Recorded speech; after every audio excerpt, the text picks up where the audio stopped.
Bismillahirrahmanirrahim. Bismillahirrahmanirrahim. Alhamdulillahirabbil alamin wassalatu wassalamu ala asyrafil anbiya'i wal mursalin wa ala alihi wa sahbihi ajmain. Assalamualaikum warahmatullahi wabarakatuh. Salam sejahtera, salam Malaysia Madani. Apa khabar semua? Baik, alhamdulillah. Hari ini pun cuaca agak baik. Datuk, hari ini kita akan semi formal je Datuk. Tak nak formal-formal Okey. Jangan formal sangat. Okey. Um, senyum-senyum. Okey. Datuk pesan dalam sesi bersama Datuk kena senyum-senyum ya. Okey. Yang berbahagia Datuk Dr. Muhammad Hardi bin Ibrahim, Group Chief Corporate Strategic Officer of SME Bank, yang juga ahli lembaga pengarah Universiti Malaysia Kelantan. Yang berbahagia Profesor Dr. Rosalina binti Ahmad Saufi, the Dean Malaysia Graduate School of Entrepreneurship and Business MGCB. Yang berbahagia Profesor Datuk Dr. Nur Azizi bin Ismail, Senior Professor of Malaysian Graduate School of Entrepreneurship and Business. Respective students, distinguished guests, ladies and gentlemen, brothers and sisters. Okay, before we start, let us begin with the recitation of Kitab Al-Fatiha.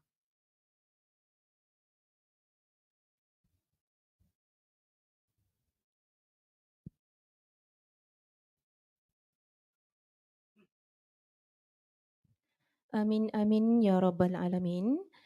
Honorable guests, ladies and gentlemen, I would like to welcome our speaker, Yang Berbahagia Datuk Hardi, for being with us this morning, despite the bad weather in Kelantan, and we are also affected with the flood.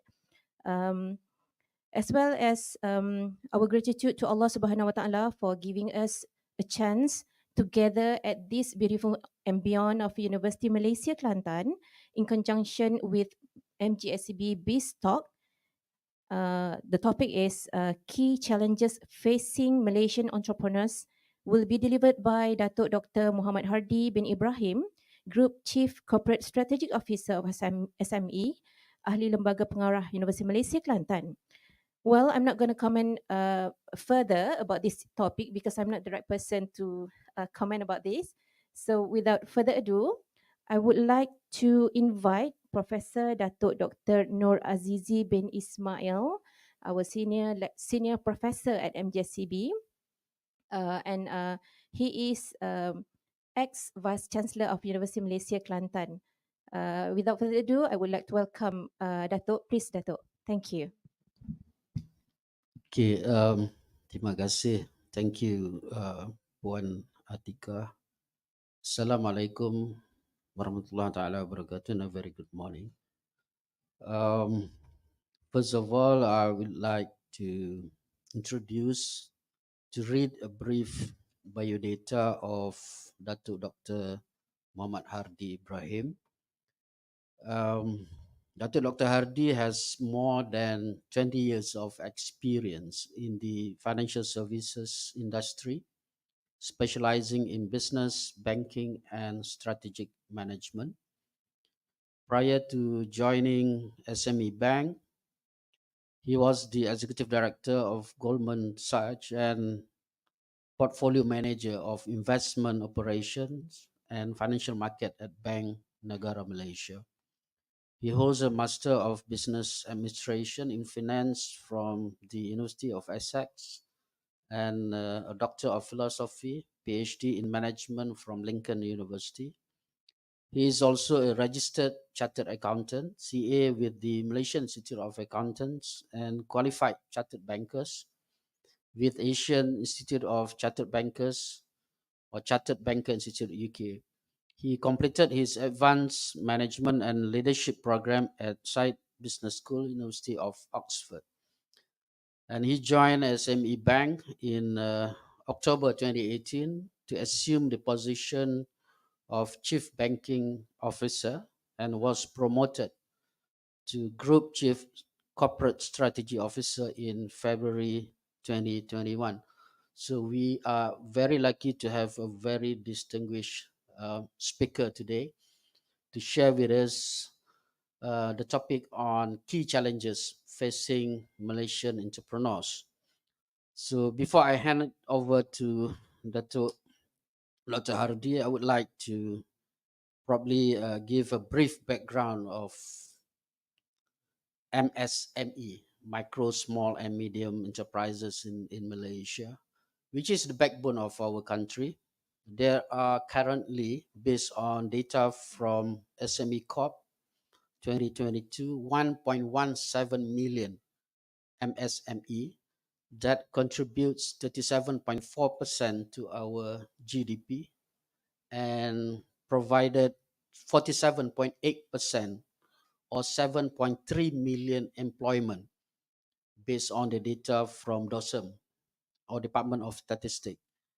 And the majority of those companies are micro businesses, which represented about 79%, those with less than five number of employees and sales less than 300,000, followed by small businesses 19.7 and medium sizes at 1.6. And in terms of the sector, uh, services sector actually dominate the business at 85%, followed by construction, manufacturing at 5.6, agriculture 1.4, etc.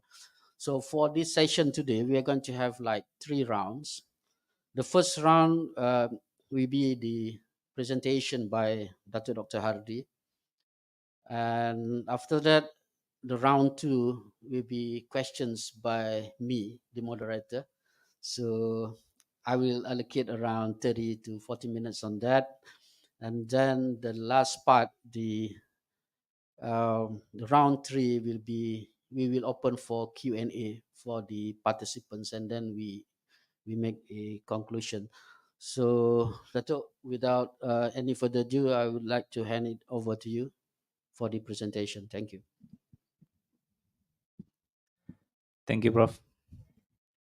Assalamualaikum warahmatullahi wabarakatuh. Prof. Azizi, Prof. Roslina, the one that putting the idea how you want to make it more interesting when come to the engagement with the student and the public. So early part of it, I'm not interested to be honest because due to the schedule. But she keep on pursuing, say that it's for the good sake of UMK. The reason why I'm here today, just to share. To be honest, last I delivered speech to student before COVID. The sentiment very different, but the landscape has changed. So today is a post-COVID situation. Of course, I do a lot of, speech talk to industry. I've been appointed to a lot of advisory as well. I'm sitting in the board of Prima, SAM, few others. So mainly the expertise that required from me toward the MSMEs, the businesses, the entrepreneurship. So the reason why I want to start my presentation today is more toward giving out the landscape about the sentiment index before we go into the detail of the key challenges. Who's controlling the slide? Okay. The MSME sentiment index for first half 2023. This is our in-house survey conducted twice a year. So we have around 800 respondents. This one be it from bank client and non-bank client as well. So it's more to identify how MSMEs respond to the challenges, especially in the current economic environment or situation, at least to put their mind toward next 6 to 12 months is a very relevant when come to the post-COVID recovery, how they view the economic situation. And then, of course, when we talk about the profiling of the respondent, is a reflection of the business establishment in Malaysia. Big chunk of it still Selangor KL. And then follow through by the rest of the country. In terms of the index, we scored based on that 52.9, as long as above 50 is considered as okay. But I'm expecting for 2024, it could be some turbulent, to be honest, by looking at the GDP forecast for the country to be around 4%. So it's a reflection of where SME is putting their resources toward that. Another key important point with regard to this index, it make reference by ministries, especially for Kementerian Usahawan, DOSM as well, and agencies within the ecosystem. We presented the facts to Jemaah Menteri as well. So they're quite impressed with regard to the outcome and then the area of focus, the content of the survey. Move. Okay. Profile of respondents still. If you look at from the perspective of respondent, big chunk of it still in the services. There is a really reflection of our country when it comes to the business establishment. I believe why services, especially in the small and medium, because a low entry barrier. When it comes to the sectors, again, like mentioned by Prof, big chunk of kita punya population still remain with the micro and small. So from the service perspective, kalau kata Malaysia as a whole is 85, but for that respondent around 60 plus. And then the agriculture, the lowest 1%. From the country perspective, around 1.4%. This is just a profile for us to give where is the respondent coming from. Okay, most important, when we shoot the question with regard to the expectation on economic environment, 45% expecting economy to slow down. It's not really surprise when we look at our forecast. I mean, be it the government, be it the international World Bank, they're looking at our GDP around 4%. So this effect mainly toward the micro and small. For the large and medium, not really. It's a reflection into the chart as well. They're expecting for the higher growth. From this perspective, I can take it few of that main sector or industry that badly affected during the COVID, which a prolonged recovery required, especially for accommodation or hotel. Few things that bring them to this level. First, of course, slow recovery of China. For now, China used to be the second tourist visited Malaysia, but now just around 32% of the before pandemic. So a lot of things need to be done in order for us to bring back our tourism. Second thing, during the COVID, people happily get into the Mora, but there is really a pain when Mora expired, moratorium, when they give the payment holiday, but most of the banks start to price into the balance sheet. So the break even for the hotel is jump up. So bila jump, what's the effect? They have to increase in term of dia punya occupancy rate, in term of dia punya rate. Having said that, there is a key challenges, both point. One side of it, less of visitors. Second part of it, cost of doing business pun naik. So most probably, they're reflected into the survey. They're expecting the economy to slow down as well. Another big affected industry, private education.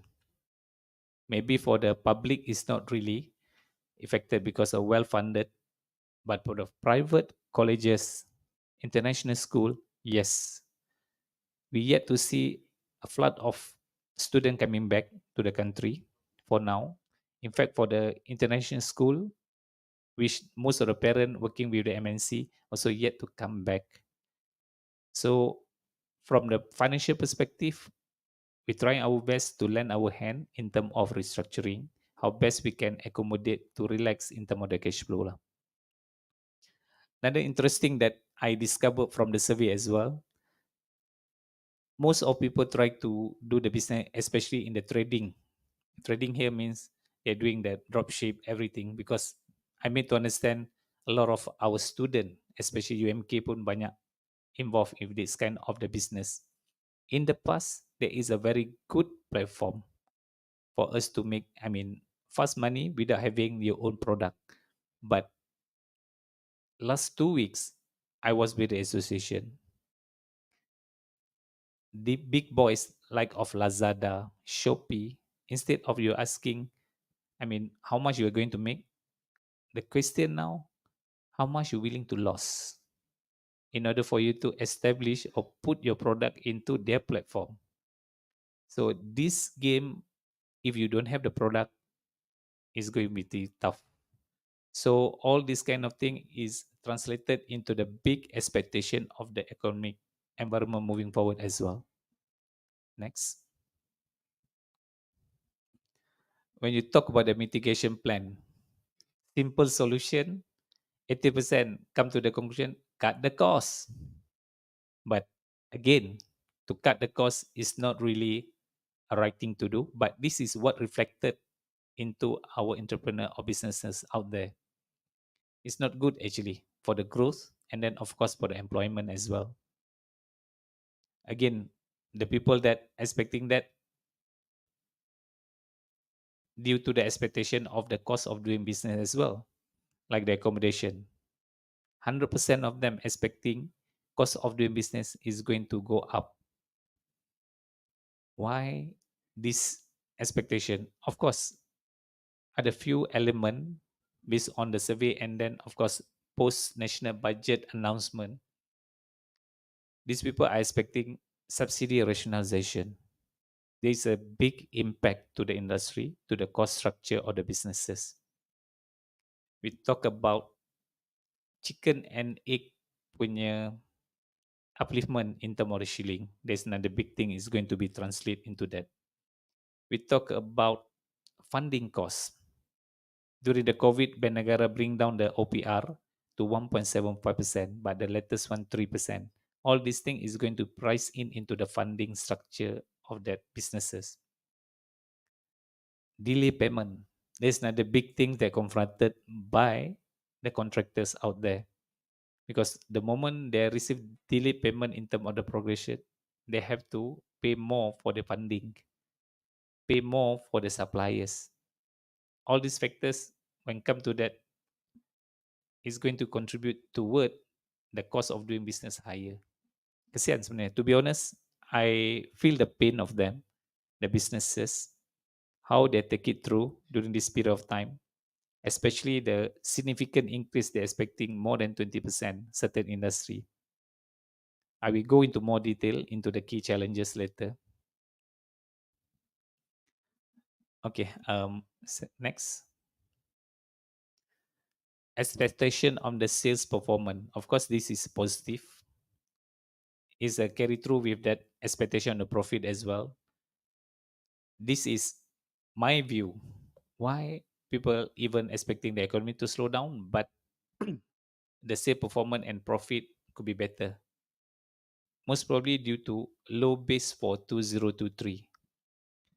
2022 COVID is very low, so recovery take place in 2023. But the real recovery to see the impact could be in the 2024. The reason why people look at it from that perspective as well. So because of the survey conducted in early of 2023, so it's reflection for the whole year of 2023. It's pretty much about due to the low base effect lah. Next. Hiring. Ramai student ni. Of course, it's good. The level of the confidence to do the hiring 61%. So by having this kind of momentum, it could help to keep the unemployment at the optimal level of around what Malaysia now 3.4%. Again lah, I would like to touch a bit when we talk about the employment. UMK is a usually keusahawanan. Is it something that to be an income earner is your ultimate? Another big things, the question mark that we have to push. They have a lot of initiative out there for you to bring, to be the entrepreneur, including, for example, SME Bank. We launched umbrella program. We do agree it's not easy to be after the graduated to be the entrepreneur, but we come up with a right program with the right mentoring from the big boys in order for you to be entrepreneur. Having said that, be it entrepreneur or be it an income earner, there's something for you to call the shot. So overall, in terms of that survey, people are confident enough to do the hiring for more staff. Next. This one with regard kita punya, what is the focus area? We look at it mainly, people talk about increased marketing and then followed by the, revention, expansion plan, ESG. There's another big things that we have to focus on. All this mainly toward the IR 4.0 or even automation, lean processes. I would like to share a bit when we talk about the increased marketing ni kan. Like I mentioned earlier, is a strategy called as loss leader. They go in to establish the brand by undercut the price. But we can't deny it. This is a big things that we have to, especially for the entrepreneurs, to look into it. I give an example. Pernah dengar brand khas Nuri? There's a baju kurung, tudung. Is my client as well. So when we first finance them, dia punya sales around 30 plus million. Jual baju kurung tau. And then jump up into 100 over million as well. So then I have a word with him to understand what is the key success with regard to that. According to him, the big data, AI. He collaborated with one of the university as well to come up with the engine. Maybe someone here, especially for the ladies, when the right time for you all buying online daripada pagi sampai malam. Anyone to answer? Bila? Anytime. Night time. Actually betul. Based on data, when they start to flood the new product, everything after Isha. I put that tahu. I thought that during lunch hour, but the real thing is after Isha. So means perempuan ni lepas dia Isya tu make sure that suruh dia buat kerja, tidak ada shopping. So back to the point here. Nowadays is a data-driven decision making. People using a data to go to the market, right time. So increase of the marketing is not just about traditional way putting into web, putting into that banner, but many other form in order for them to penetrate into the market. I would like to bring attention to ESG. This one is a big challenge for our exporter because to comply to the international standard when you want to push your product internationally. We have a lot of initiative for the Kementerian and Bank Negara as well in order to support this transition. But again lah, are we prepared to transform? There's another big things. But by looking at the survey, it looks like it, yes. When you talk about another factor on the impacting the business performance, most of the businesses looking at inflation as a pain point. We drill down further from this perspective. almost 70% of that businesses is going to do pass through to the consumer. Just 30% willing to cut their margin in order for them to retain. So maksudnya, the cost of doing business high, cost of living pun is going to be high for us.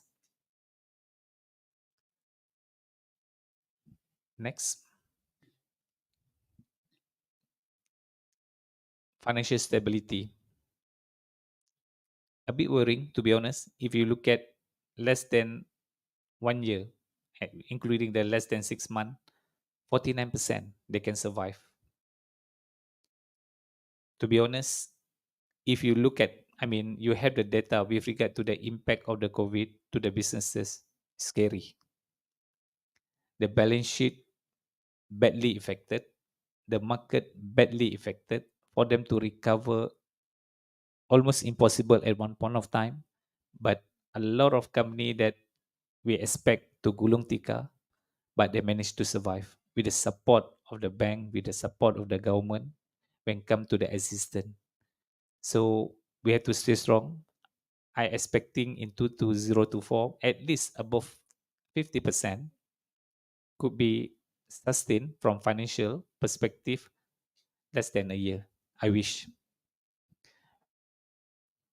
Of course, financial stability is closely related to the additional financing as well. Even from this perspective, we look at it, most of that responded looking from the perspective of getting working capital. Working capital from the bank perspective for them to survive, for the businesses to survive. And then on other side of it, commercial vehicle, not much planning for them to move into the building whatever. Is it because of reduce oversupply or even from the perspective of expansion? That translate into why our entrepreneur out there is not really moving toward IoT. It's not really moving toward the automation. Just 29% that required that. Most of it, they want to survive by having the working capital. Okay, we talk about the key challenges. I will touch a bit. I touched a bit before on the high cost of doing business. And then I will talk about the global issues as well.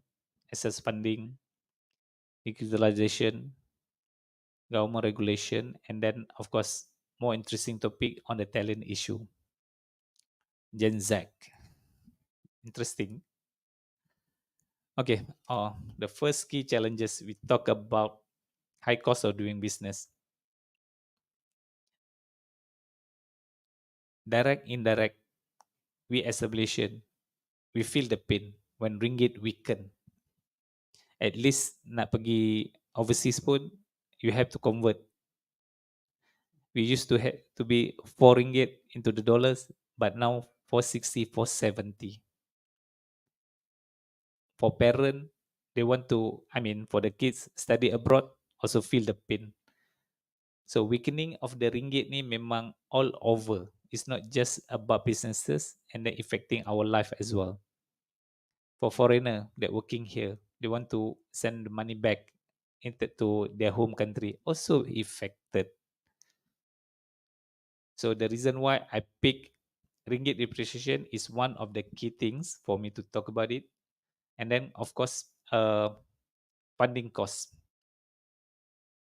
Forget not the minimum wages, now 1,005. And then subsidy regionalization as well. Why ringgit weaken? Based on my reading and facts, we are experiencing outflow of the ringgit. People selling ringgit, buying into other currencies. September, 4.4 billion outflow. August, 5 billion outflow. So why people are selling ringgit instead of buying? First, based on my study as well, is a lack of investment opportunity in Malaysia, especially when come to stock market. Another things is a negative return. Even the asset or in business they invest, they get 10%. If the ringgit weaken 12%, is a negative return for them. Why they want to keep the ringgit? So may as well they just move. Is always the capitalist way of looking at things. They move to the asset that give them the positive return. One of the reason why. Then when we talk about the ringgit from the business perspective, most of the semi-finished product or raw product import. So directly, indirectly is going to translate into the cost of doing business. I would like to bring attention to another big things that we discovered, especially for government contractor. They contracted with the government or agency to supply equipment, contract, whatever. The rate lock. I mean, the profit margin has locked. But when the ringgit decrease, the cost of buying into the equipment, into raw material, increase as well. So it could turn into the negative deficit toward the contract. That's another big things, the key challenges facing that group of people. Rising funding costs. I wish Bank Negara is going to maintain at the 3% until at least first half of 2024. I don't see that any mega factor for Bank Negara to increase further. In fact, in US also they maintain 5 to 5.25. There is a range for now. If any other factors that could trigger, especially when come to the inflation, Bank Negara will make move again. So again lah, like I mentioned, I wish until first half of 2024 OPR 3%.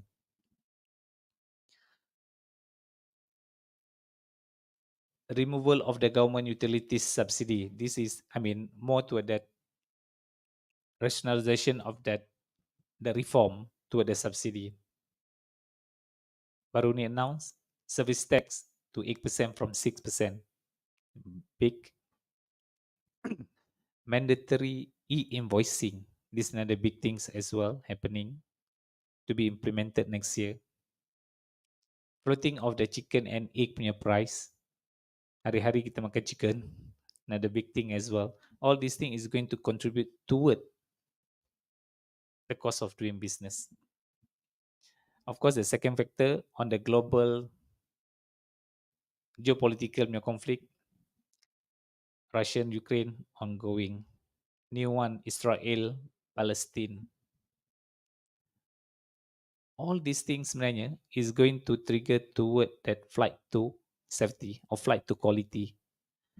There is a term used when people move toward dollar market instead of holding non-dollar asset. They move to a dollar, buying dollar. So buying dollar, they have to sell ringgit. Ringgit will weak and dollar will strengthen.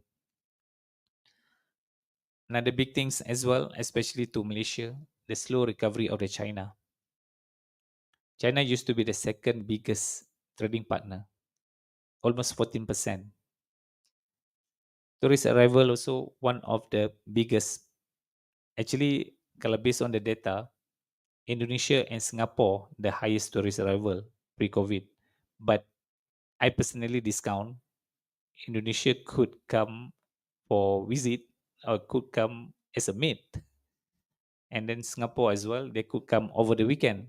But if you take that aside, most probably China is the biggest tourist arrival. We are expecting for the government to come up with the right policy. The latest one, I wish for the visa. So not to say that we welcome them for this for the good sake of economy as well, because there's a lot of things that we need to reform in order for us to really bring back into the track pre-COVID situation. Next. Access to funding. Actually, Malaysia end-to-end financing ecosystem ni, I can say that we're quite holistic. I made a study to Indonesia, to Singapore, Philippines as well. Malaysia one of the best in terms of end-to-end ecosystem. we have from the informal sector or micro, we do have support from Tekun, AIM, and then they jump to slightly bigger to the small size. They have SME Bank, they have PUNB, Pernas to support this sector. Then if they move to the bigger SME, we have the commercial bank, bank pembangunan, or even they can consider going into the capital market, debt capital market, or equity capital market. But the real issue when we talk about the access to funding, again, the post-COVID situation, the credit history of them, the reason why a lot of financial institutions to be shied away. Not just about the individual company. Now the big thing is the industry that badly affected: tourism, education, logistic. Now the big things that, so when the financial institution view it as a negative list toward that, so a bit difficult for them to have the access to funding. This is very important for that development financial institution to carry the mandate of the government to provide the awareness. We have to go out and speak to the businesses. We are here to support. We are ready to support your growth instead of you just looking from the perspective of past 2 years historical track record.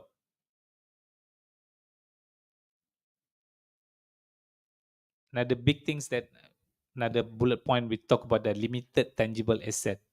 Frankly, I never see any of the country in the world provide the guarantee to the SME even up to 90% via SJPP, Syarikat Jaminan Perniagaan, which is backed by the MOF. So a lot of the initiative within the ecosystem created or established by the government, which we should capitalize on it. Talk about that digitalization and technology. I have my personal observation when we talk about this. I give one example, no name mentioned, one of the company in Langkawi. Prof. Rosina baru balik Langkawi, wajib dia pergi kedai tu. During COVID, before COVID, the sales of the company around 300 over million.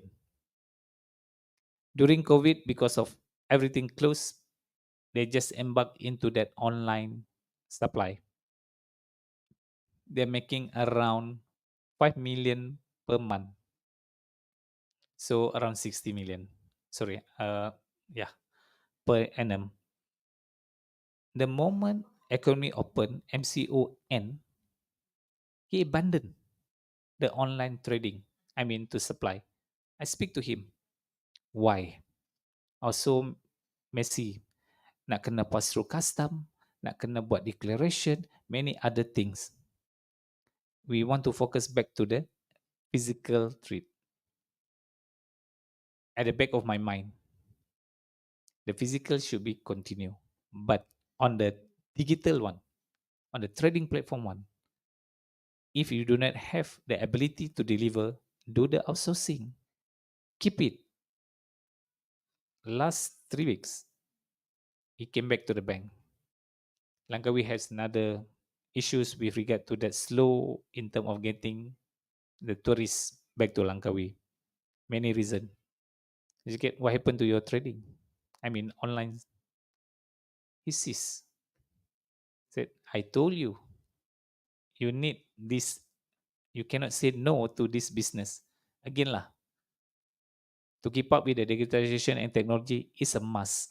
It's no such thing to say that option is a must.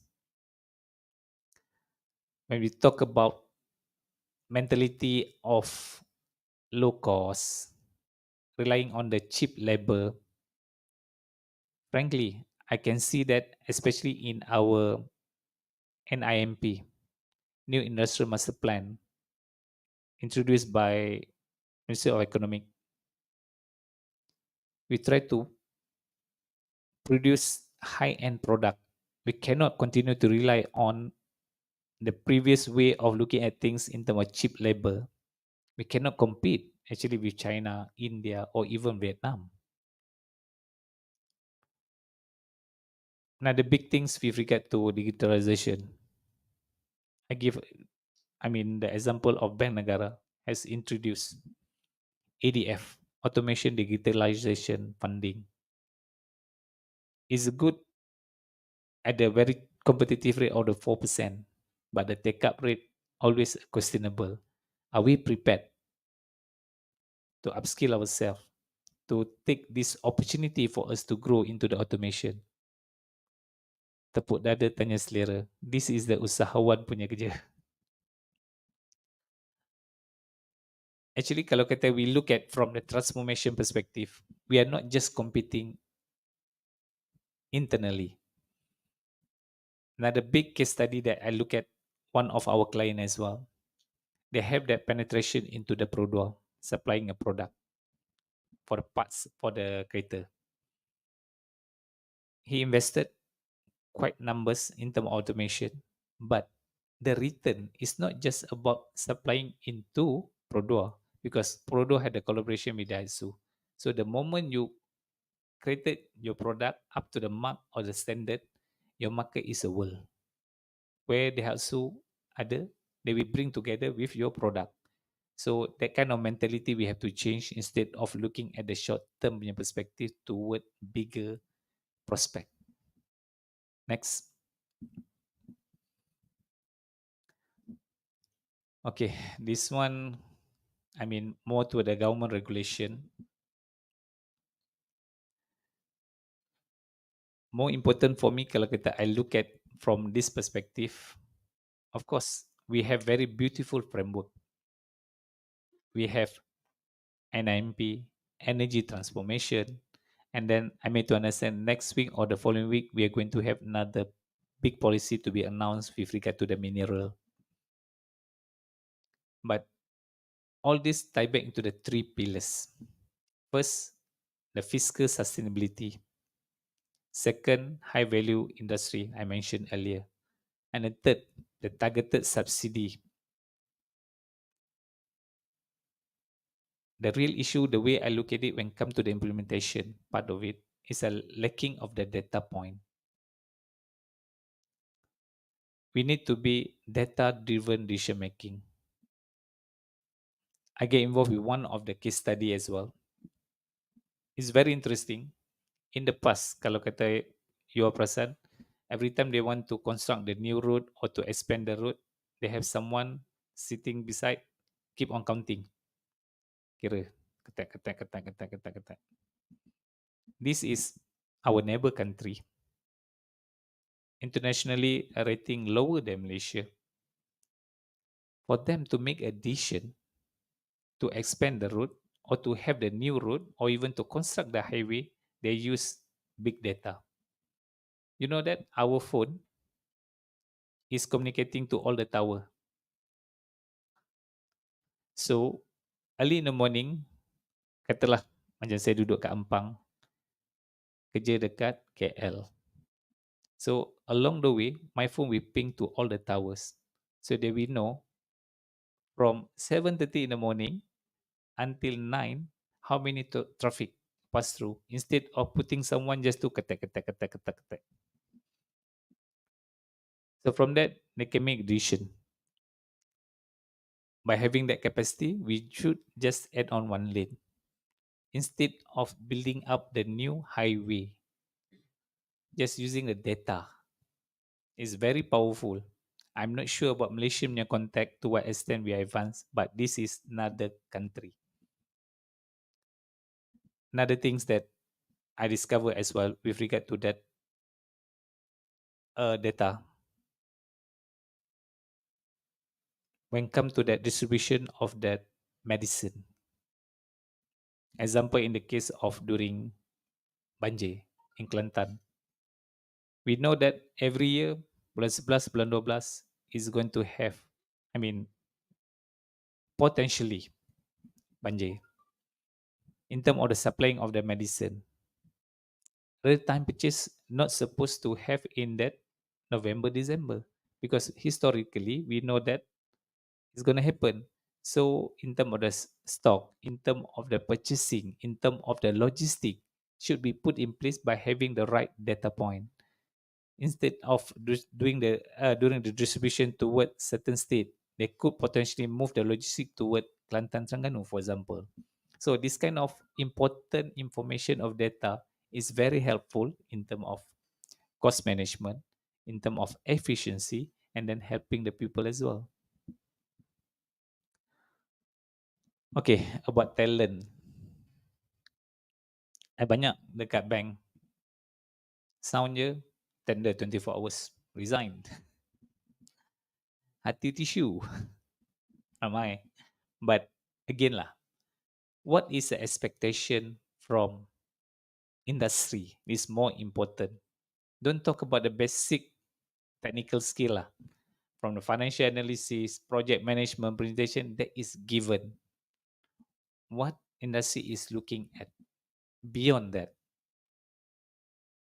Like I mentioned earlier, the big data, the AI, or even analytical thinking, that is what make you different. I mean, the student different compared to the normal basic technical skill.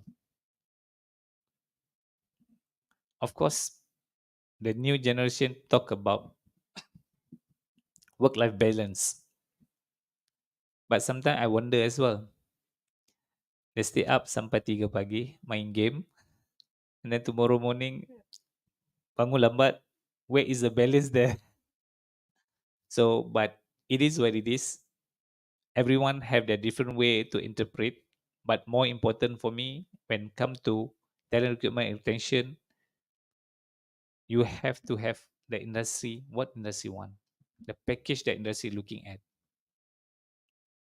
especially for, I mean, first degree and master, postgraduate.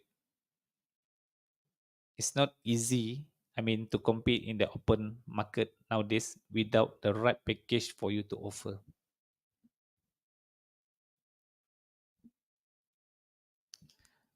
Okay, I think for now, good enough. I open for, I give back to Prof. Azizi lah.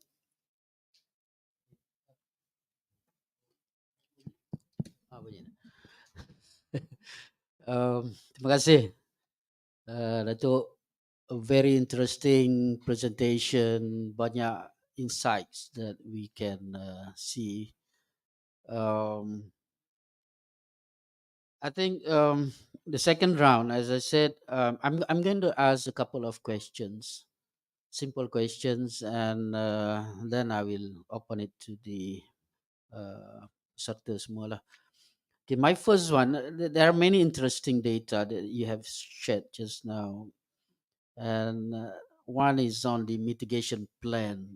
80% of the SMEs are looking to cut costs, which you rightly mentioned that may affect their growth.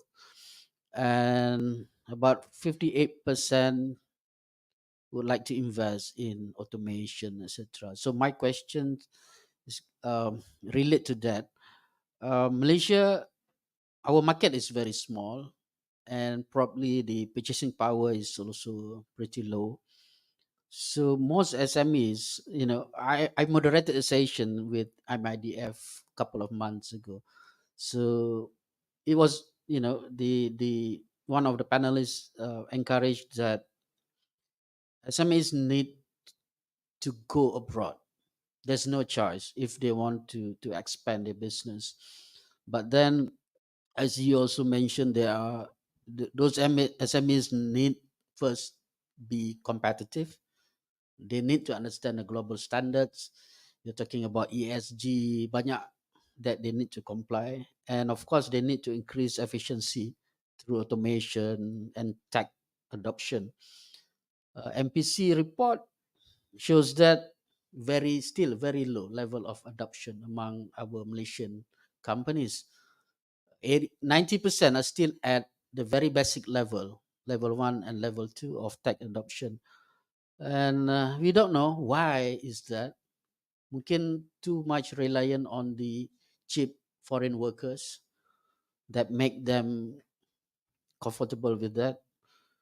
And I also noticed that for 2024 SME Bank dah allocate 400 million tu kan for digital transformation. So how can we what is your opinion? What is your advice to the SMEs to start adopting a more sophisticated tech on big data, as you said, is very, very important, on AI, etc., even robotics?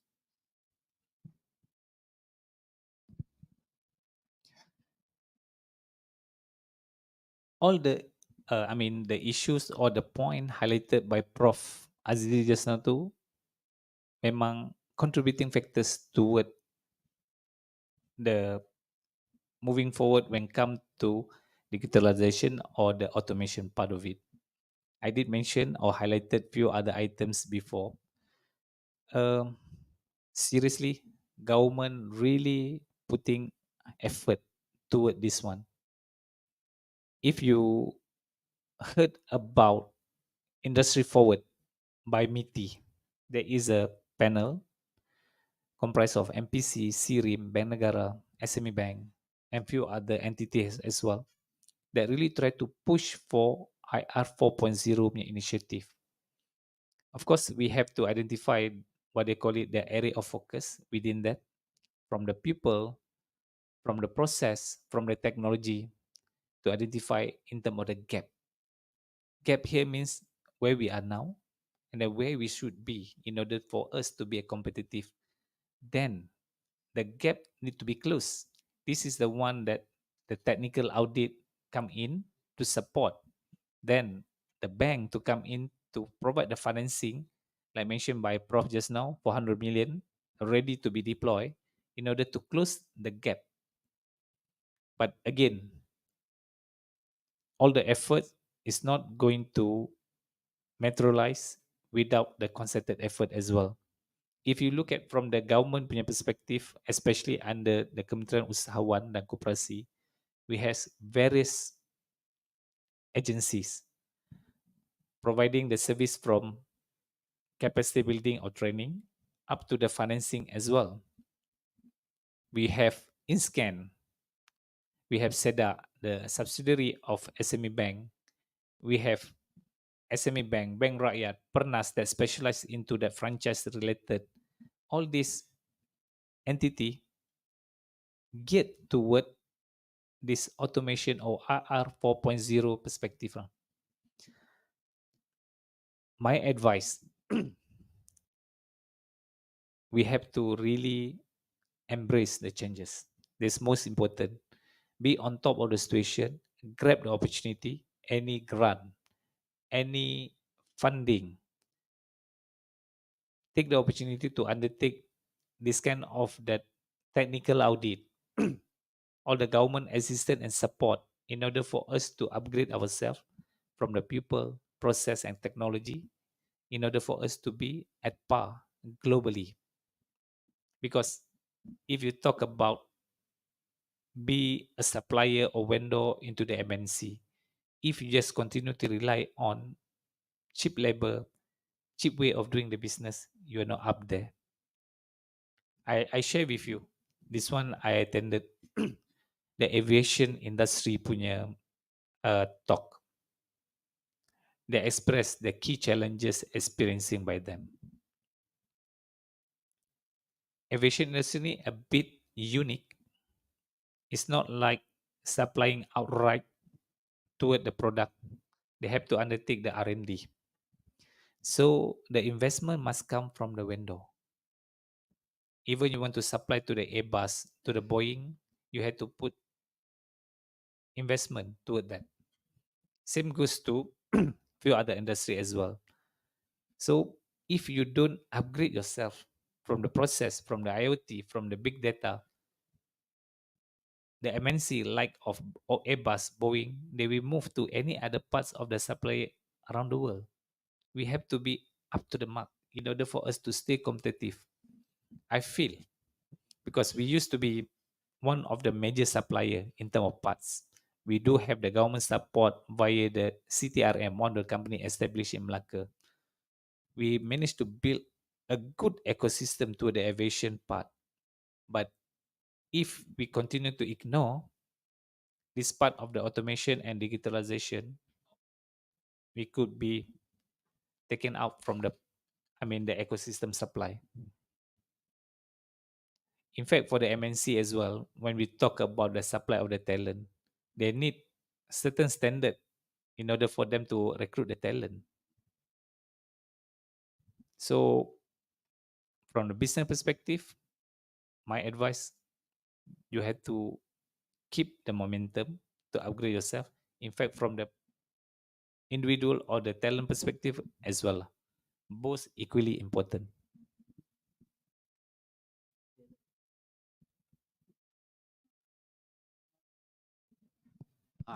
Dia lambat sikit. Okey, terima kasih tu. Banyak sebenarnya soalan saya nak tanya ni. Tak apa. Okay. I noted from your presentation that the top 3 sectors that expect higher growth of sales ada 3, mining, construction and F&B. These are traditional sectors, I would say. It's not that high-end, high-value type of product or services. And mining, construction ni pun probably relying on the government contracts, where the government pump in the money. Okay, and that actually relates to my second presentation. Presentation pula. Soalan.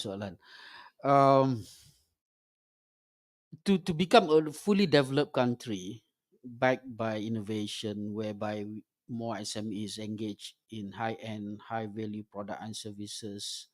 And I think Datuk mentioned that there are many incentive been given by various agencies. I'm trying to relate this to what is the role of a university. University UMK ni kira the mandate given to UMK is to become entrepreneurship university. And over the last few years, we have increased the number of graduate entrepreneurs from less than 3% in 2018 to almost 15% in 2021.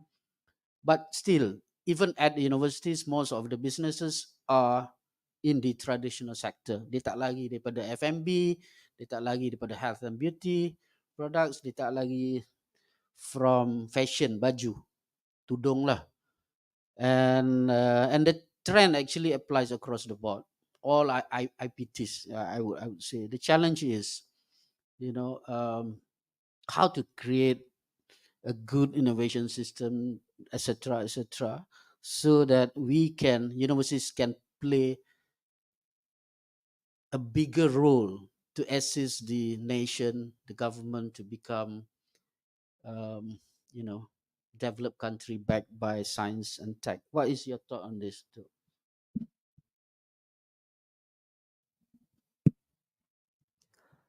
Actually, the question tu nampak mudah, but is require a lot of thinking, because to say that the traditional is not important, tak, because most of it what you mentioned just now is a important sector. F&B tak makan lapar.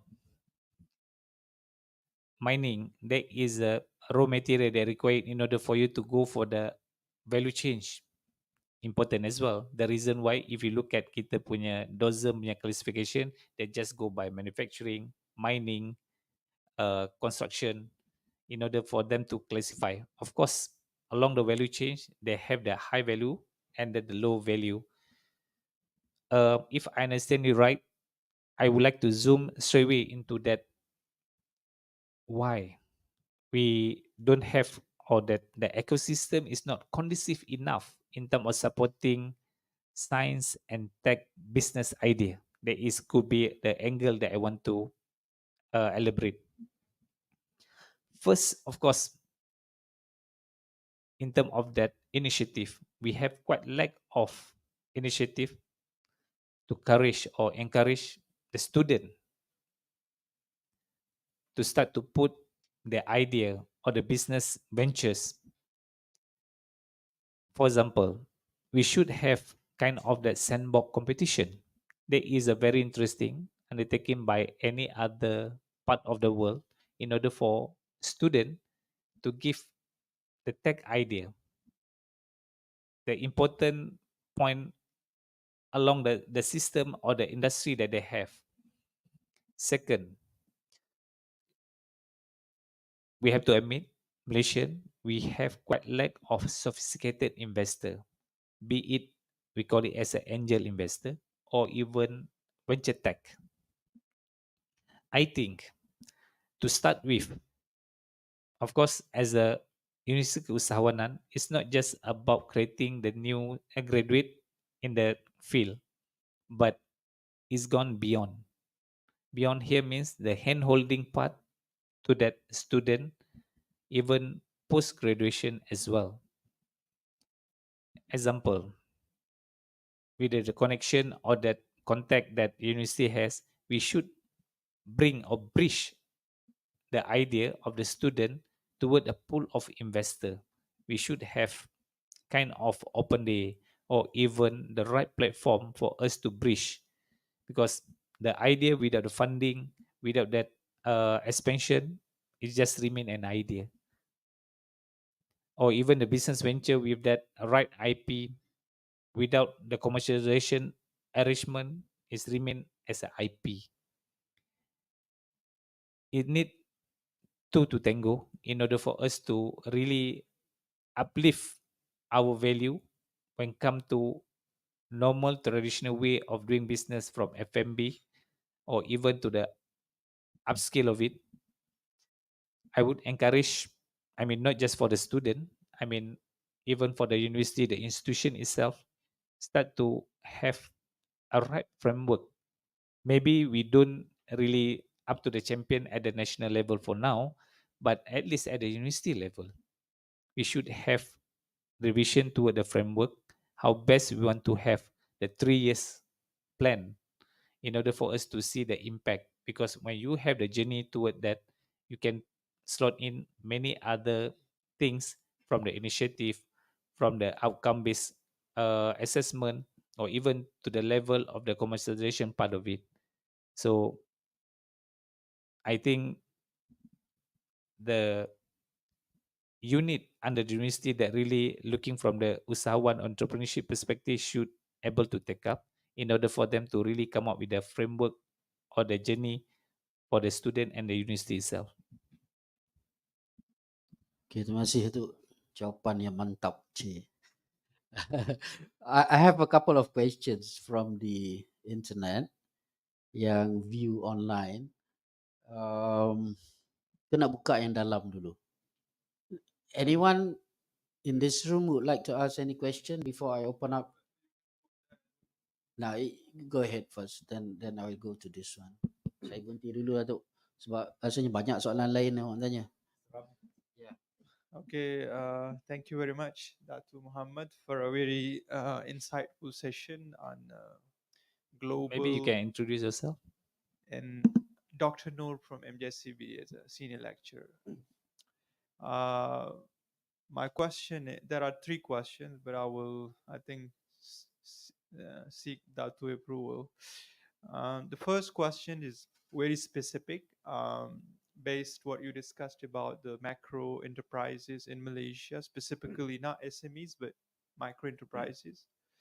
I had few research articles and I work with a couple of students who specifically work on the SMEs and macro enterprises. So as we mentioned about you, most of your discussion was the post-COVID turbulence, that they're still recovering. There are issues. That's quite understood. But even before COVID, once, you know, I've been through the literature and did some surveys, um, you rightly said, so the contribution to the GDP is around 80%, and even so to the employment in service sector. Most of the time in Malaysia, they talk about SMEs and then kind of ignoring the macro enterprises, which is more in quantity and also the output to the GDP. What we assess that there is a great deal of, you know, lack of business models You mentioned right now the technology convergence, like in terms of the big data, AI and IT and all these. So when we talk about business models, we talk about product value, we talk about customer interface, we talk about infrastructure management. These are the key components. So even before COVID, there was a leg. There was, and also we saw a great deal of stagnation. Like they says, there is a good success stories as well, but when once they start up, the SMEs, macro enterprises, but the survival rate is very low. So somehow down the line they say more than 50% collapse. Now there are lots of reasons to that. Like it's not just funding.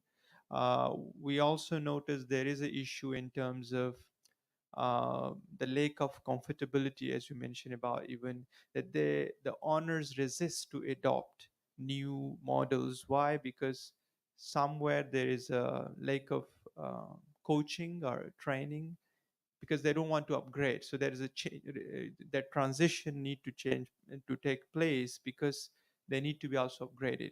So how do you see, this is my first question, the integration of these smart business model or tech savvy business model, how they can kind of bring that success story to the, especially to the micro enterprises or very small businesses that has employees from 1 to 5 maximum. Because on other side we talk about good tech business models, but then we don't see the comfortability with those small businesses, because their exposure level, their tech know-how is very limited. So I think that's my first questions. Can I If you, answer that first? yes, please. Okay. We have to really understand from that Malaysian perspective, the informal sector and the micro economy. I mean, the micro enterprise.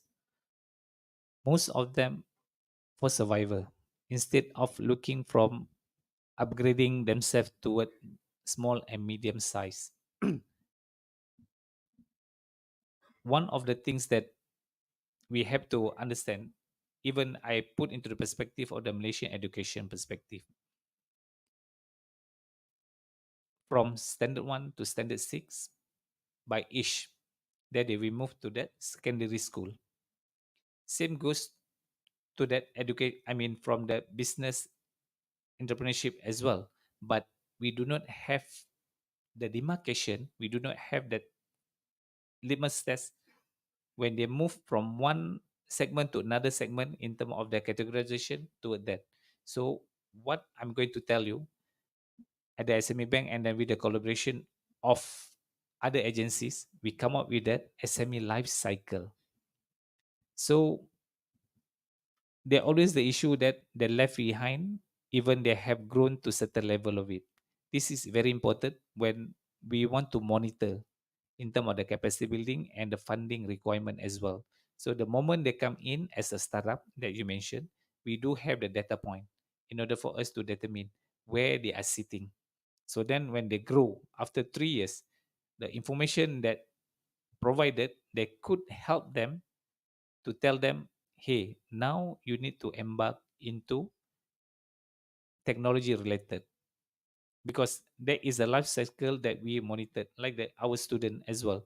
Starting from standard 1, you have to learn this subject, this subject, this subject until graduate. Same goes to the business as well. So the lacking part that we try to overcome here is again the data. So when we have the data, they have to to work closely with the agency that to champion the end-to-end the ecosystem for the informal up to the medium size, because I don't talk about the big SME, because big SME it could be different league, and then of course the contribution toward the GDP is the highest, but more important is the data point I mentioned just now. And then another key point when we talk about the startup, science, tech, there's another big things that we always have the collaboration with these people. But the real issue when come to that, the capability of our startup, the nature of our startup, we know by the fact that when we talk about the informal, they are always into the F&B service industry. So in order for us to bring them to the next level of it, or even to be the window to the right ecosystem when talk about the science and tech, they're not up there. So we have to realize, or to what they call it, uh, come to the agreement that we cannot help everyone. Certain of the SMEs, the informal, have to continue as a survivor in order for us to support via the life cycle. That's another part of it we had to pick and choose in order for us to bring to the next level of it. Case in point, when we, even for the export, there are many SMEs with the right product potentially to go for the export, but we don't bring everyone because in order for you to bring them to the next level of it, we have to really understand the gap to be closed. We have to see from the low hanging fruit impact perspective, the demand from the public or the international market as well. So to say that we ignoring certain part of it, I don't see that. But we have to really smart enough in terms of picking up the right businesses to suit the industry needs.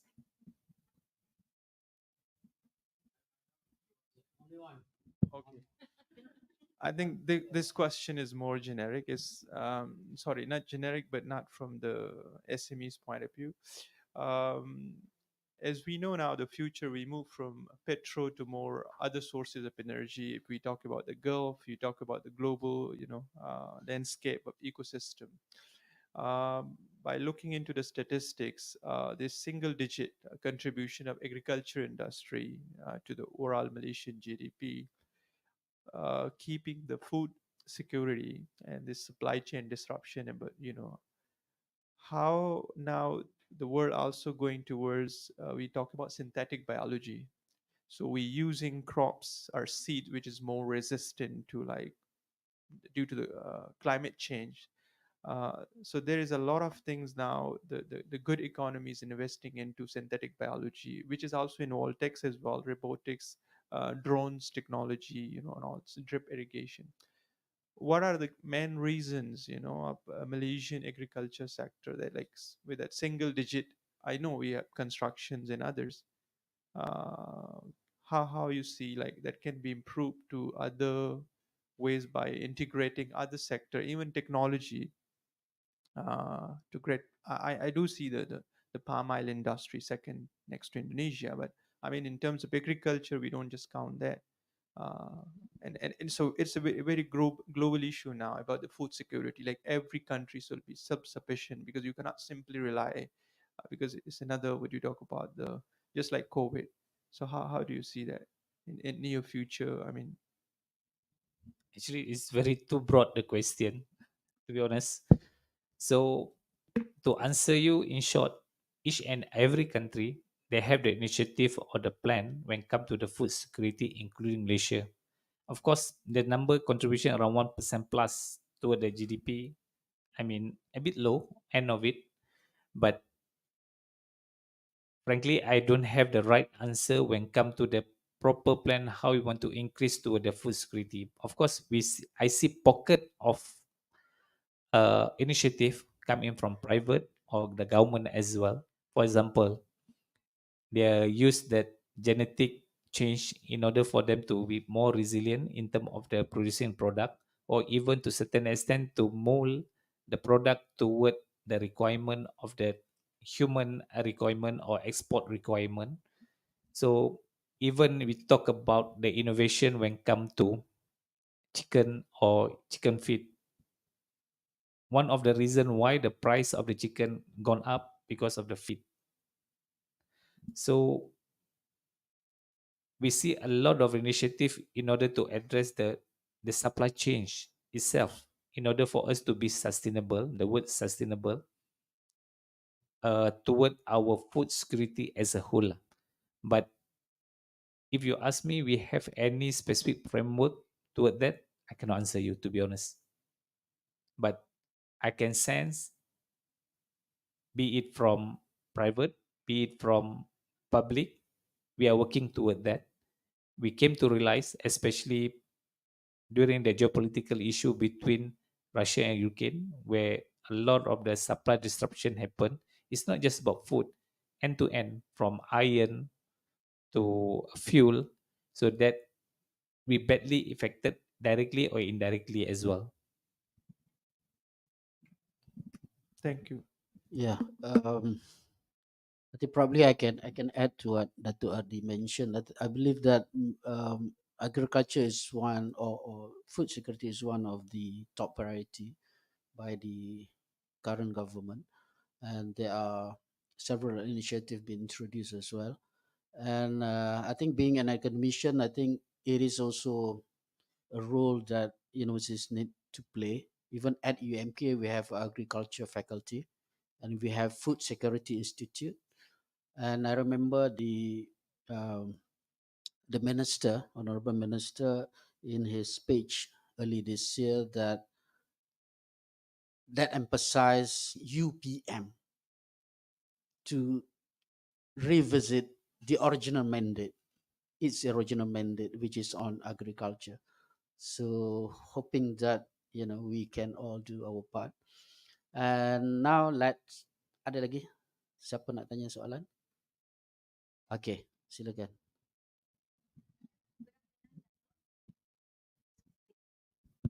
Introduce yourself. Yes, I'm Miss Tan Jen I. I'm a business owner. I'm running mini marts currently, and I'm doing my further study in UMK as well. I'm indulging in MBA right now.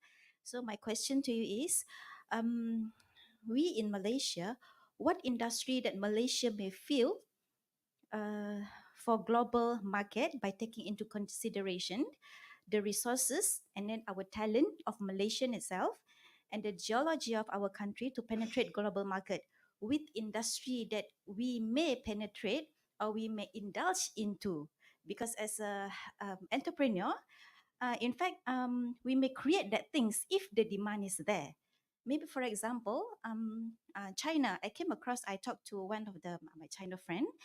They said they lack of seafood because their land, they don't have that much of seafood. But then the consumption and the demand of the seafood there is very huge. And then that is the industry that, but then I'm not in that industry, and that is needed of the expertise in that industry to penetrate that industry. But then my expertise is more in retailing. So my question to you is, any idea or perspective that you may advise me or our Malaysian, what industry that we may focus so that we may bring in investors, or we may sell out our products to outside, not only China, anywhere in the world. Thank you. Of course, they have many industries all over the world that require Malaysian product or services. But the low hanging fruit that I see that immediate, they have the demand, they have the short of the supply, is a halal industry. There's a huge demand for the halal product out there. In fact, when I check for the Business Expo Program Malaysia, when we undertake business acceleration mission, we put this as the top priority. Of course, based on the data as well, it's not just about Middle East or even this region, South Africa, for example, any other continent. There is a huge market for us to fill up. It's one of the area that I believe, again lah, when we talk about the FMB, people view it as a low end of it. We could start to write into the supply chain or the process, palm oil related. Of course, everyone knows about the CPO, but not many people know that from the CPO they can produce a lot of other things related to the halal as well.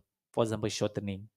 Shortening is one of the big issue that confronted internationally when come from the animal. So there's a lacking part that we should fill up the gap in order for us to benefit as well. CPO, I mean, they have the one of the product can be produced from the. I have few clients that they move from normal CPO trading to the production, and then they start to go into the supply chain, or the list of product is more refined toward the demands of the world as well. Is a halal is one of the big low hanging fruit that immediately people are looking at it. Even for the past 30 years, we are talking about halal, because I try to answer toward your needs or your from your perspective. If you ask me further, There could be from talent perspective, Islamic finance. It's another short of the talent in terms of the Islamic finance, which produced or supplied by Malaysian. Of course, in the past, Middle East and Malaysia, but we do have many other supply from even from Brunei or even Indonesia. But still, if you talk about the talent perspective, it's definitely one of the area.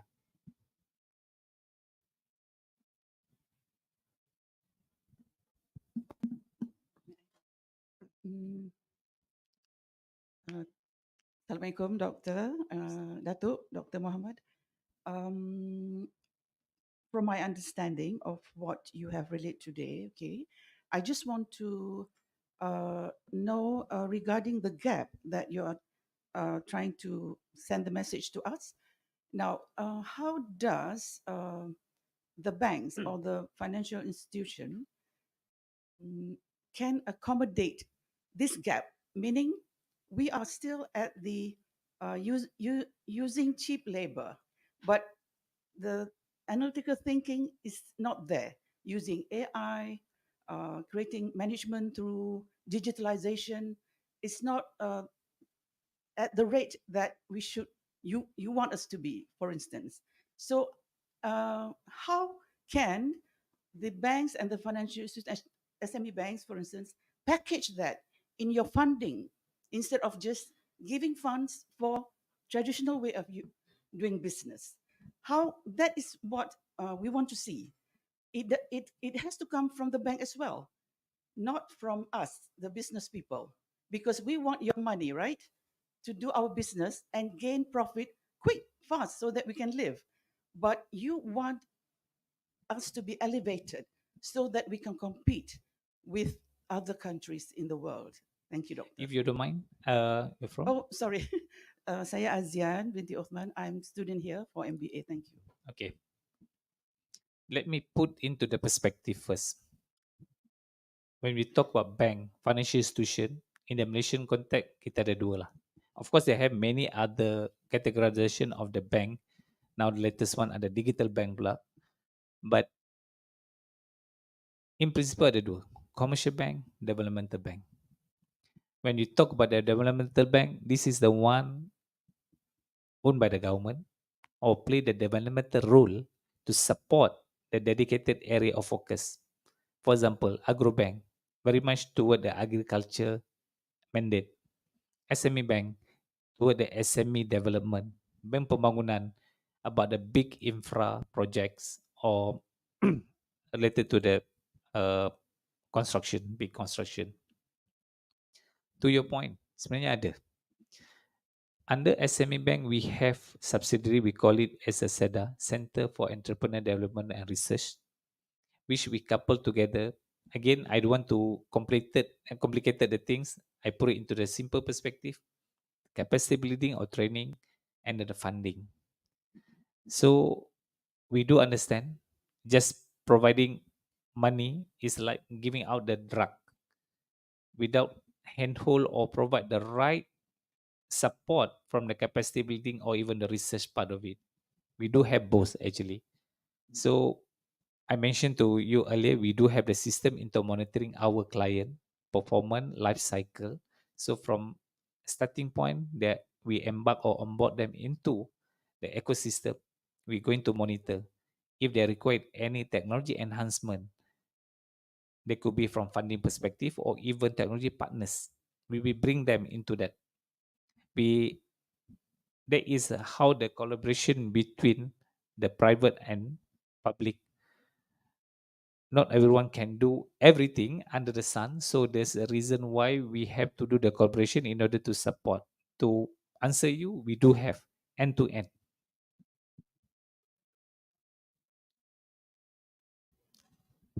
What I mean is, in order to accelerate, I think that the financial institution have to play a bigger role to create awareness for the for the micro and SMEs and other business entity, in order to realize that the change of mindset, analytical thinking, AI, digitalization, technology is the core factor that will make them move forward. not to remain as they are right now, and and blaming the situation for them not being in the ecosystem. That's what I mean. Thank you. Okay, you talk about the awareness. Sebenarnya, in the Malaysian context, from Bank Negara, they have that initiative Kanibay Cilik Kewangan, SME Bank. Every month, we are going the whole nation. We call it as a Jom access. Access here is not just about access to funding, it's about access to any other mode of the technology, everything, because we always bring together with the partner. We always work closely with MTDC. We always work closely with SIRIM. So awareness is ongoing. Another way that we are approaching now, again, the data. We do have the data point of all our clients. So, but in order for us to really go big into it, we have to do the structure intervention. The structure intervention here, we assign each and every of the client with the right relationship manager. So this relationship manager is not just about looking from the funding requirement. Is any other technology that can help them to. So it's a very not too complicated. It's a cross requirement. Again, in order for us to develop one relationship manager, we have to work closely with the university as well, because for someone to produce, it's not just about looking from the financial analysis saja. They must have that kind of that knowledge toward the big data AI things. But rest assured, the agency are doing that. We take that kind of the finding from MPC, from SIRIM as a serious matters, because with all the new policy or framework launched by the government, as an agency, we have to step up to ensure that the implementation is a successful. Okay. Berapa minit kita ada? 20 minutes. Okay. I'm going to read this question from Ayahanga Al-Wakafi. Rosna Ismail, her name. She said that my curiosity is why the agriculture sector is only 1% funded by SME. I'm not sure whether she's referring to SME Bank or what. And my observation is agriculture, especially ternakan ayam daging, should be given high priorities in a way to help these entrepreneurs in the sector to expand and help boost the ringgit currency. Okay, maybe just to put into the perspective, the 1% just now is not portfolio or SME bank. The one is a respondent. To start with, I do agree, ternakan ayam daging ke whatever, semua tu, that is a good sector to embark. But in terms of demarcation from the primary and secondary agriculture, we have very clear demarcation between SME bank dengan agro bank. So ternakan ayam daging whatever, they want fall under agro bank. I wish that clear. Terima kasih tu. Saya harap yang tanya tu, Puan Rusnah Ismail got the message. Another question is from Dr. Billy Kang, our alumni DBA ni tu. He's an accountant. He has a business in Cambodia for the past 10-15 years, I guess. And his question is, COVID-19 greatly changed the consumer's behavior. Online shopping of almost every consumer goods. At the same time, the change is supported by digitalization of commerce, online platform like Shopee, Lazada, Grab, Ride, and Panda Food. My question is, our UMK program good enough to prepare students to face these challenges? Tak pasti lah tu nak kena jawab ni. Kena tanya Datuk Bisa. Tak apa. Ataupun Prof. Rose kot nak tolong jawab. More suitable for someone need to help me because they want very perspective of the UMK.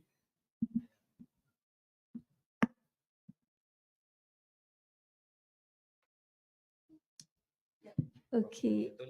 Do you want me to answer this? All right. So this is for the past 12 years that I've been here at UMK as a TNCA, and until now, okay, whether our UMK program is good enough to prepare students to face these challenges. I think that the former Dato' VC also can answer these questions. Okay. But anyway, actually I have to relate to these questions. I want to know from the perspective of Dato' Hadi when he said just now what we should look at a certain framework. The unit keusahawanan that we have now should revisit the framework. Okay, what would be the best or the elements that must have in such framework? Okay, and frankly speaking, if you ask me honestly, not saying that it's not good enough, but there's a room for improvement, actually, room for improvement, especially to get in more real entrepreneurs, yeah, to be partnering with our academic staff in teaching, not just in the Faculty of Business or MGSCB, but across all faculties. Because at the end of the day, the students are going to the industry, whether they become an entrepreneur or they become apa makan gaji makan gaji, they still need to work. Okay, so to understand the reality, so this is why to make us different, actually to make UMK different, actually to have, to me, this is what I've been professed when I was TNC. We should have at least 40% people are from the industry, and who wants to work at UMK must have at least nothing than 5 years or 3 years experience in the industry. Then makes us different, actually, just in the short. Okay, right. Okay, I want to wait for Dato' Adi to come, or maybe Dato' wants to also share your views as a vice chancellor and also as the DG, deputy DG. Um, I think it is an ongoing process. There is a progress. Um, quite when um we have a new faculty of science, data, and computing, and that program was co-developed with Microsoft, Huawei, and Alibaba. And with Alibaba, the faculty is working on one special project, which is called graduate a global entrepreneurship, um, global entrepreneurship something. I forgot that name. Um, and that will expose our students not only to the local market, but will expose them to various online platforms so that they can reach out to the global market. I think the faculty is working on that. We need a little bit of funding to push that through. Um, and of course, under that faculty, I hope that they are working with the Faculty of Entrepreneurship as well to work on the big data, the AI, and we have this Ignite Venture Innovation Lab that is supposed to be a center or hub for cross pollination of ideas that will pool students from various faculties to work on something. So that's what in terms of the ecosystem that we have. And I think that hopefully answer a question from Dr. Billy. If you'd like to add, Dato'. Okay. Uh, there's another new modality that in the market now, we call it as a user pay instead of relying on the government to pay. Actually, big data is the new commodity. In the past, maybe people selling raw data, but now how people making money is from the inside. The data being churned, then we can have the insight in order for us to create the new service or product in demand. For example, my EG, this very wonderful business model. they have the right to charge by providing that more efficient way of delivering the result or the service. People don't mind to pay if you can cut short the things. I mean, in terms of timing, in terms of efficiency. Same goes to Food Panda, Grab. Instead of you going for queuing, because the data they have, they're connecting between that lack of resources into the surplus of resources. This is the one that how they bridge with the insight to come up with a new service. Just to say that most of that people that have the mindset to invest into the big data or AI is a huge investment. I do agree, but to start, they can always have that collaboration with that players out there. We have to look from the UMK punya perspective. We do have what 12,000 students. All this is a data point for us, which we can monetize it. It's not to say that we are selling the data of the student, but the behavior, the way we living. So all these things could be potentially to create the new service to be rendered to to the student. At the same time, to earn a fee or that income by having the right insight for the service. For example, like our ladies mentioned about she's running that retail business. In the past, is very much about low margin kind of business, relying on that middleman in terms of supplier. So, but I started to see a way of, I mean, process when come to the retail. Even I can see that they have the unmanned shops now, which to address the issue of manpower.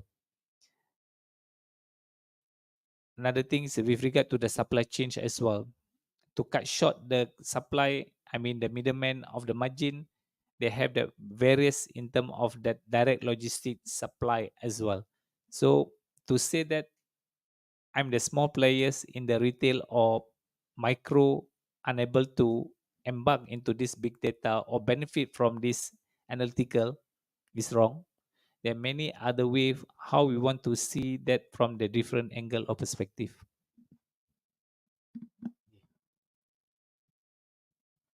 I think one last question before we end. I think we are running out of time, I guess. Um, I remember Apuva Sanghi, the World Bank lead economist in Malaysia, saying Malaysia has many wonderful blueprints. We have introduced many good initiatives, etc. But he also said that the problem is execution due to the lack of coordination among various agencies and probably ministries. And he also said that there's a lack of follow up, follow through, probably because of the change of government, etc. What is your thought on this? Kalau boleh sedikit. Actually, I completely agree lah with you. When come to the lack of coordination, could be one of the major issue in the Malaysian context. Again, I believe for the past 1 year, we started to see that is a better coordination. I cannot speak on behalf of any other ministries. What I experience is more to the entrepreneurship and cooperative, which is the scope. So they have the quite clear in term of that to sync the service or the requirement from the public. Specifically with regard to the entrepreneurship, we have dedicated institution or the agency is going to cater for a specific area of focus. Financing wise as well, we have made a very clear in terms of demarcation from the small up to that big corporation that require different type of funding, different type of the requirement. Another big things that I came to realize, we start to put into place the right pillar in order to support the growth toward the nation. So by having that, I believe the coordination, it could be better or improve moving forward as well. Of course, all the initiative that we mentioned during the presentation, they could be better if we can have that centralized with one of the entity or the kementerian, but we have to accept one thing: each and every kementerian, they have the KPI for them to deliver, even for the agency. So we cannot get into the 100% level of coordination, but at least where we are now is a better than the previous. Right, thank you very much, Dato. Okay, I've answered part of the question just now. Okay, right. I have two things that I would like you to comment on this one. Okay, when you mentioned just now about the framework, university should revisit or should establish a framework in order to champion the being an entrepreneurial university. So my question to you, what are the must elements, element wajib to have in that framework? I want you to a little bit deep diving on that framework when you are suggesting. And my second question is with regards to the new emerging entrepreneur, that is a gigpreneurship. So what will be your SME roles or maybe other banks from your experience in facilitating this gigpreneur agenda? Because many of them actually involved by the netizens at the moment. Thank you, Dato. Okay. Again, when we talk about the education or higher education in Malaysia, I'm not a subject matter expert, to be honest to you. But what am I going to tell you based on my experience when I undertake the sustainability journey at the bank level? So to start with, any of the framework, we identify the problem statement. The problem statement is very important in order for us to achieve or to overcome. Then from that, we can set a target or what we want to be by solving the problem statement. So in the case of university, with regard to the entrepreneurship, are we identified what is the problem statement that we confronted? That is a more important. So by having that, we can take a step back by looking at all the resources that we have, be it internally or external, in order for us to mobilize the resources toward that. Why framework or the journey is very important from my perspective? Is going to provide a guide. Of course, it could be longer period of time up to the 5 year or even 10 years. But most important is if the derail from what we try to achieve or to resolve the problem statement, this is the one that we need to fall back into the framework that we established from the onset. Like our sustainability, like I mentioned earlier, the end game, what we want to achieve is a 2030 net carbon. But it's a tall order, to be honest. As a small players like the bank, we can play a role, at least to start from the internal and up to the our end client as well. So we put it in very clear from the awareness perspective, from the onset of the first year, then the transition to kick in the second year, establishment of that sustainable developmental goal for the third year, then the final one is a measurement. Then any other things that we had to put in place in order for us to go back into the early part of the awareness. So the end to end is very important. Same goes to the framework, any of the framework with regard to the entrepreneurship. We should have that very clear demarcation, what to achieve, and then the action plan, call to action. Okay. Gigpreneur. To be honest to you, I'm not really a big fan of the gigpreneur, to be honest. um, I could have the different idea when come to that, because gigpreneur, most of the people, especially this term, came out or introduced during the COVID. So people had to survive the, I mean, being laid off from their permanent job. So they turn out to be the gigpreneur. If I look at it from that perspective, it could be not could be a, I mean, sustainable from the perspective, because they're still over reliance on any other factors because market is moving. So, for example, Food Panda or whatever. So this is the thing that they have to embark. One of the good case study that I look at it, under the Bank Negara, they have initiative, they call it as IT card, where the bank supporting the gigpreneur by giving out a seed capital and the capacity building as well. But again, the level of the complexity or the level of how to put them into the next level of it, there could be a different from one industry to another industry. The most important for me to have the holistic solution to that. For example, in our case for gigpreneur, we use our zakat money. We call it as a ishraf. We have to tie them back into that anchor in order to provide kind of the hand holding. Again, to give a seed fund alone is doesn't help. We have to chart for the growth moving forward. This is the thing that required a very holistic when come to the end-to-end development of the gigpreneur. I could have the better idea even, I mean, from my perspective, for professional gigpreneur, we have a lot of retirees, be it lawyer, be it architect, accounting. So there could be a, from the simplest word they say it as a freelancer, but we could put them into that right platform in order to continue the productivity to support the right sector of the economy as well. So I yet to come to the point of how I want to blend between the idea and then come to the implementation part of it. Thanks. At least you spark my thinking how best I can do it next, at least for 2024. Thank you. Okay, terima kasih Dr. Hardy. I think I need to make a bit of simple conclusion of our wonderful sharing today. First, SMEs are facing lots of challenges, of course, and there are many areas that they need to consider. One is the on digital transformation, compliance on ESG, and etc. But in Malaysia, we are lucky because we have what Dr. Adi mentioned, end-to-end ecosystem.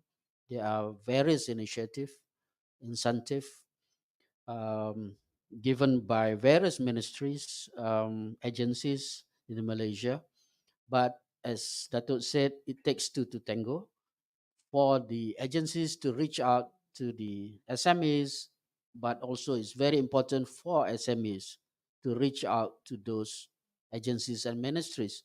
Kadang-kadang dia selalu cakap yang sana tak turun, but they need to make a good effort as well to get all those, to be aware of all those initiative, etc. And also the importance of universities to play a role in assisting the government. And we hope that Malaysia one day will be a fully developed countries yang the benefits can be felt by people, by us. And with that, again, Dato, thank you so much. You have shared a lot with us on this blessed, cold morning. And I hope that everyone is happy with this. And hopefully one day we will see you again. Terima kasih, Dato. Inshallah. Thanks. Assalamualaikum.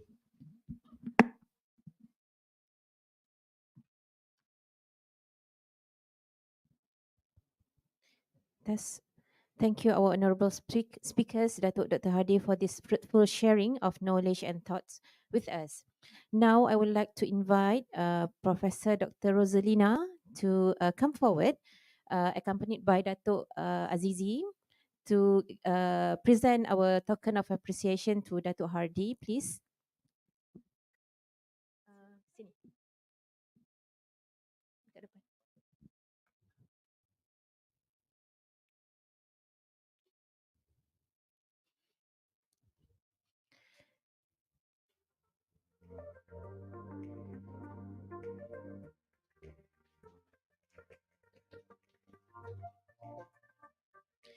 Thank you, Datuk Azizi, Datuk Hardy, Prof, for this session.